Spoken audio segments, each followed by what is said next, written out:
کھجور کے بارے میں قرآن مقدسہ اور احادیث طیبہ میں بار بار تذکرہ ملتا ہے۔ آپ علیہ السلام کے فرامین میں سے ایک فرمان یہ بھی ہے کہ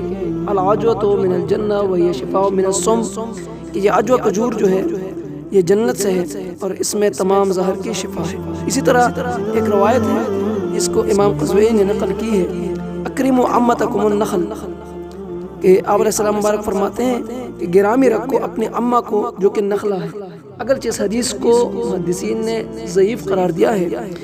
امام قزوینی رحمہ اللہ مبارک فرماتے ہیں کہ کھجور کئی وجوہات سے انسان کے مشابہ ہے۔ کھجور کو اللہ تعالیٰ نے آدم علیہ السلام کی وجود سے جو باقی ماندہ مٹی رہ گئی تھی اس سے اللہ تعالیٰ نے پیدا فرمایا، اس وجہ سے کئی وجوہات سے یہ انسان کے مشابہ ہے۔ میں پہلی بھی عرض کر چکا ہوں اگرچہ یہ حدیث محدثین نے ضعیف قرار دیا ہے۔ پہلے یہ کہ یہ کھجور جو ہے مستقیم القد ہوتا ہے، یعنی بالکل یہ سیدھا کڑا ہوتا ہے انسان کی طرح،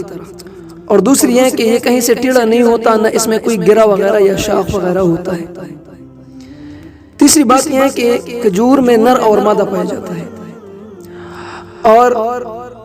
چوتھی بات یہ ہے کہ کھجور جو ہے وہ انسان کے مانند حاملہ ہو جاتی ہے،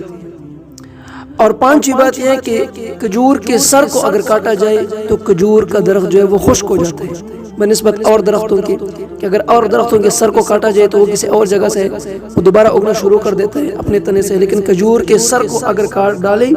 تو وہ بے جان یعنی خشک ہو جاتا ہے۔ اسی طرح کھجور کی کسی ٹہنی کو یا کسی پارٹ کو کاٹا جائے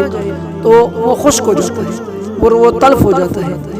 جیسے انسان کے مشابہ ہے کہ انسان کے ہاتھ کو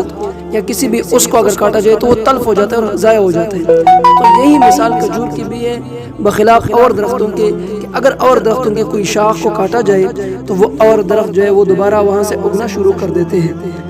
اسی طرح کھجور جیسے انسان کے سر کے اوپر بال ہوتے ہیں تو اسی طرح کھجور کے درخت کے اوپر رونگٹے ہوتے ہیں،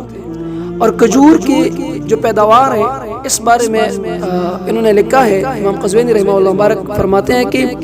عجوہ کھجور کے مہنگا ہونا کو اس وجہ سے ہے کہ عجوہ کھجور تقریباً 40 سال بعد یہ کھجور جو ہے نا وہ پکڑنی شروع کر دیتے ہیں اور وہ پلنے لگتے ہیں، اس وجہ سے بہت سارے لوگ عجوہ کھجور کا جو کاشت ہے وہ نہیں کرتے۔ پھر فرماتے ہیں کہ اگر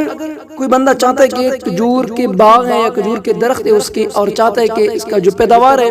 وہ بڑھ جائے، تو انہوں نے بڑی خوبصورت ایک حکایت بھی نقل کی ہے، ایک مثال بھی ہے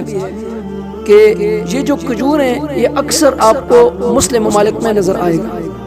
اکثر و بیشتر یہ مسلم ممالک میں پائے جاتے ہیں، اور ان میں سے زیادہ تر عرب ممالک ہیں، جس میں سے ایک جو ہے یمن ہے۔ کہتے ہیں کہ یمن میں ایک باغ تھا اور وہ ایک زمانے تک پیداوار دیتا رہتا، پھر بعد میں وہ اس نے پیداوار دینا کم کر دیا اور وہ کم پلنے لگا، تو وہاں کے جو باغوں کے ماہر تھے ان کو بلایا گیا، اور اس بندے نے جب دیکھا تو وہاں پر جو نر کھجور تھا، یعنی جو اس کا میل ہوتا ہے کھجور میں، وہ وہاں سے خشک ہو گیا تھا۔ تو وہ جو بندہ تھا ماہر، اس نے دیکھا دور کسی جگہ پر اس کو کھجور کا جو نر ہے وہ نظر آیا، اور انہوں نے پھر کہا کہ ان کو یہاں پر لایا جائے یا یہاں پر دوبارہ جو ہے